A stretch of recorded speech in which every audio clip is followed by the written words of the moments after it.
दोस्तों, क्या होगा अगर मैं आपसे कहूं कि जिसे हम स्पेस कहते हैं उसकी शुरुआत रॉकेट साइंस से नहीं बल्कि काले जादू के एक अनुष्ठान यानी कि रिचुअल से हुई थी। अक्सर हमें बताया जाता है कि इंसान चांद पर इसलिए पहुंचा क्योंकि हमारे पास वैज्ञानिक थे, लेकिन इतिहास के पन्नों के पीछे एक ऐसा नाम छिपा है जिसने ग्रेट प्रोपल्शन लेबोरेटरी की नींव रखी, पर साथ ही उसने एक ऐसा दरवाजा खोल दिया जिसे बंद करना आज किसी के बस की नहीं है। आज हम 2026 के उस दौर में पहुंच चुके हैं जहां पूरी दुनिया इस बड़े खुलासे का इंतजार कर रही है। सरकारें अब खुद कह रही हैं कि हाँ, एलियंस की बातें महज अफवाह नहीं है। हॉलीवुड की बड़ी फिल्में हमें यह भरोसा दिलाने में जुटी हैं कि ब्रह्मांड में हम अकेले नहीं हैं और वो जीव हमारे परिवार जैसे हैं। लेकिन क्या ये वाकई एक नई शुरुआत है या फिर इंसानियत को फंसाने के लिए बुना गया एक बहुत बड़ा जाल? आज इस कहानी में हम नासा के अंधेरे गलियारे से लेकर सहारा के रेगिस्तान और पेंटागन की उन गुप्त फाइलों तक जाएंगे जहां एलियंस को अंतरिक्ष यात्री नहीं बल्कि फॉलन एंजल्स कहा गया है। अपने इस सोच के दायरे को अब थोड़ा बड़ा कर लीजिए, क्योंकि आज जो अब आप सुनने वाले हैं वो आपकी वास्तविकता को हमेशा के लिए बदल कर रख देगा।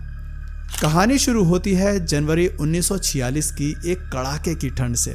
कैलिफोर्निया के मेजोवा रेगिस्तान के सन्नाटे में एक 31 साल का नौजवान खड़ा था। उसका नाम था जैक पार्सन। दुनिया के लिए जैक एक जीनियस था। वो एक ऐसा केमिस्ट था जिसने उस सॉलिड रॉकेट फ्यूल का आविष्कार किया जिसकी बदौलत इंसान चांद तक पहुंच पाया। लेकिन उस रात जैक कोई रॉकेट नहीं उड़ा रहा था। वो काले कपड़े पहने, हाथ में एक तलवार लिए, रेत पर बने एक घेरे के बीच खड़ा था। उसके ठीक बाहर एक और शख्स खड़ा था जो उस वक्त का मशहूर साइंस फिक्शन लेखक था, एल रॉन हबर्ड, जिसने बाद में साइंटोलॉजी की शुरुआत की, बेबीलोन वर्किंग। जैक पार्सन का मानना था कि साइंस हमें सितारों तक ले जा सकती है, लेकिन सिर्फ जादू ही सितारों को हमारे पास ला सकती है। उस रात वो एक प्राचीन अनुष्ठान कर रहा था जिसे बेबीलोन वर्किंग कहा जाता है। उसका मकसद क्या था? वो असलियत के ताने बाने में एक छेद करना चाहता था। मतलब कि वो एक ऐसा पोर्टल खोलना चाहता था जिससे दूसरी दुनिया की कोई शक्ति इस इंसानी दुनिया में कदम रख सके। कई हफ्तों तक ये तंत्र मंत्र चलता रहा और फिर जैक ने अपनी डायरी में लिखा कि वो सफल रहा। हवा का तापमान अचानक गिर गया, आसमान में बिजली जैसी एक दरार दिखी और जैक मुस्कुराया। उसे लगा उसने ज्ञान का वो दरवाज़ा खोल दिया है। अब जैक को लगा कि उसने सब कुछ कंट्रोल कर लिया है, लेकिन उसे नहीं पता था कि जब आप अनजाने दुनिया का दरवाज़ा खोलते हैं तो ये आप तय नहीं करते कि अंदर कौन आएगा। इस पोर्टल के खुलने के ठीक 18 महीने बाद दुनिया भर में फ्लाइंग सॉसर्स यानी कि यूएफओ दिखने का सिलसिला शुरू हो गया।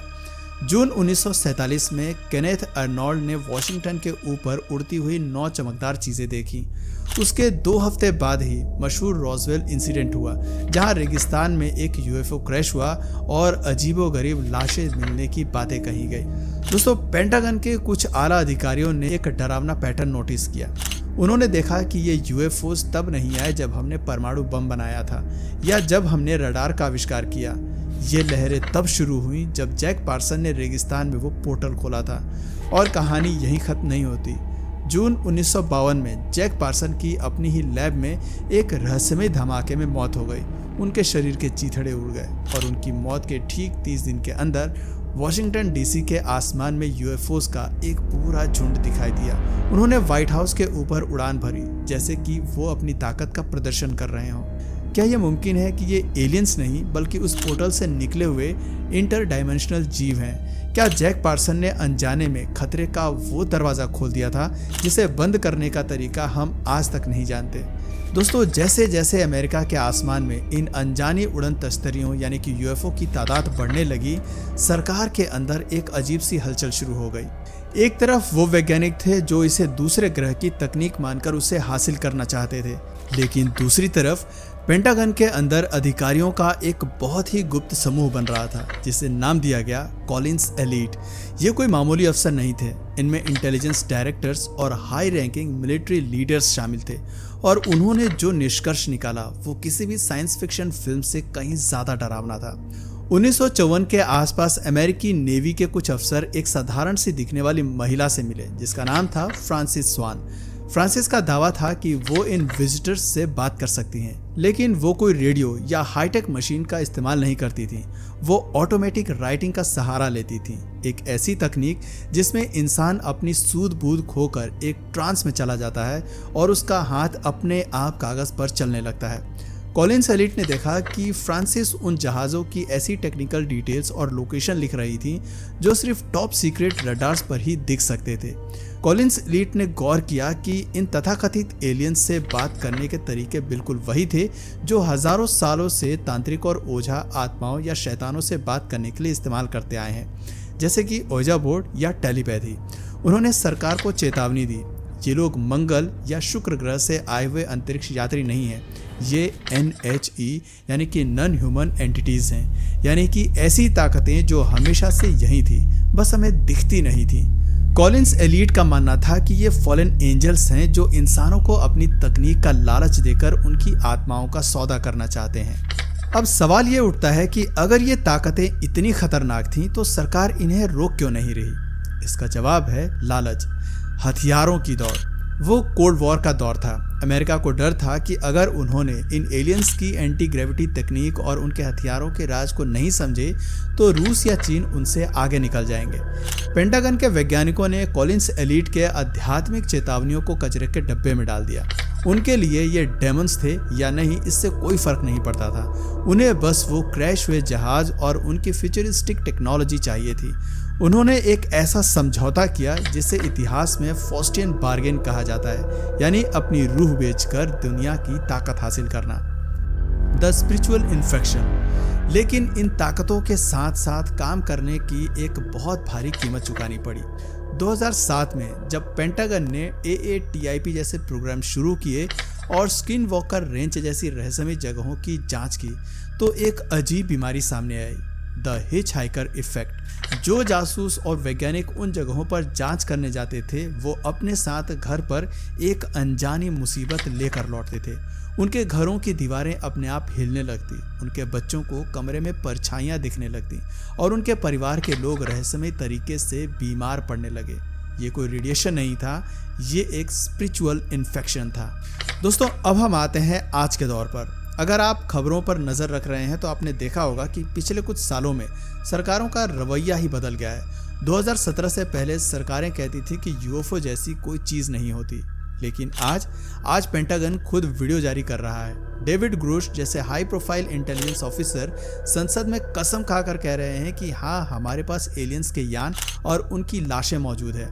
ग्रूश के अनुसार अमेरिकी सरकार और पेंटागन जानबूझकर इन जानकारियों को दशकों से जनता से छिपाते आ रही है और इन यानों की रिवर्स इंजीनियरिंग पर काम कर रही है। लेकिन क्या ये वाकई सच की जीत है या ये उस प्लान का आखिरी हिस्सा है जिसे 80 साल पहले शुरू किया गया था?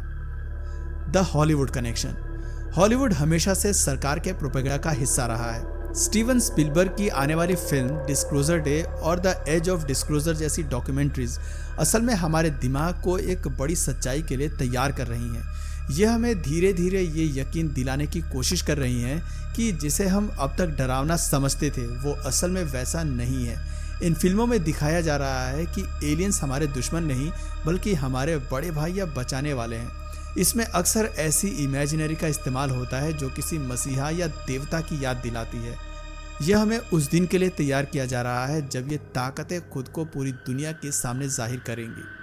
थियोलॉजिस्ट और शोधकर्ता जैसे तिथोमी अल्बरिनो चेतावनी देते हैं कि जब ये चमकदार रोशनी के पीछे छिपे हुए शैतान आसमान से उतरेंगे तो वो खुद को हमारा रचयिता बताएंगे। ये वो दावा करेंगे कि उन्होंने ही हजारों साल पहले इंसानों को बनाया था। वो कहेंगे कि दुनिया के सारे धर्म गलत हैं और वो ही असली ईश्वर हैं। वो युद्ध रोक देंगे, बीमारियां ठीक कर देंगे और हमें मुफ्त ऊर्जा का लालच देंगे। लेकिन इसकी कीमत क्या होगी? इसकी कीमत होगी आपकी आज़ादी और आपका अपना खुद का वजूद। बाइबल और कई प्राचीन ग्रंथों में एक महान धोखे की बात कही गई है जिसे ग्रेट डिसेप्शन कहा जाता है, जहां एक झूठा मसीहा दुनिया को अपनी मुट्ठी में कर लेगा। क्या ये एलियंस वही फॉलन एंजल्स हैं जो भेष बदल कर वापस आ रहे हैं? कंक्लूजन। जैक पार्सन ने 1946 में जिस दरवाजे को खोला था, आज पूरी दुनिया उसी के सामने खड़ी है। वो सच आज नहीं तो कल अब सबके सामने आने वाला है, इसमें कोई शक नहीं। लेकिन जब वो दिन आएगा तब आसमान में बड़े बड़े जहाज दिखाई देंगे और दुनिया खुशी से चिल्लाएगी। तब आप क्या करेंगे? एक बहुत ही दिलचस्प और सोचने वाली बात यह है कि इन एंटिटीज़ के साथ काम करने वाले कई लोगों ने यह दावा किया है कि ये ताकतें जीसस क्राइस्ट या ईश्वर या कोई भगवान का नाम लेने से पीछे हट जाती हैं। अगर ये दूसरे ग्रहों के जीव हैं तो इन्हें किसी धार्मिक नाम से डर क्यों लगता है? इसका जवाब वही है जो कॉलिंस एलिट ने दिया था। ये बायोलॉजिकल नहीं बल्कि स्पिरिचुअल लड़ाई है। दोस्तों, आने वाला समय हमारे विश्वास और हमारी समझ की सबसे बड़ी परीक्षा होने वाला है। सरकारें आपको तकनीक दे सकती हैं, सुरक्षा का वादा कर सकती हैं, लेकिन वो आपको सच नहीं बता सकती। सच आपकी अपनी अंतरात्मा में छिपा है। तैयार रहिए, क्योंकि वो दिन सिर्फ एलियंस के मिलने का दिन नहीं होगा, बल्कि ये इस बात का फैसला करने का दिन होगा कि इंसानियत अपना ज़मीर और अपनी पहचान बचा पाती है या नहीं। आपका इसके बारे में क्या सोचना है? नीचे कमेंट सेक्शन में अपनी राय ज़रूर बताएं। और अगर इस वीडियो से आपको कुछ नया जानने या सीखने को मिला या फिर इंटरेस्टिंग लगा तो प्लीज़ इस वीडियो को एक लाइक करके अपने फ्रेंड्स और फैमिली में से ज़रूर शेयर करें। और यदि आप इस चैनल पर नए हैं तो प्लीज़ इस चैनल को सब्सक्राइब करके बेल नोटिफिकेशन आइकन को ऑन कर लीजिए, ताकि हमारे आने वाले वीडियोज़ आप मिस ना करें। मिलते हैं फिर किसी वीडियो में नए टॉपिक के साथ। तब तक के लिए नमस्कार।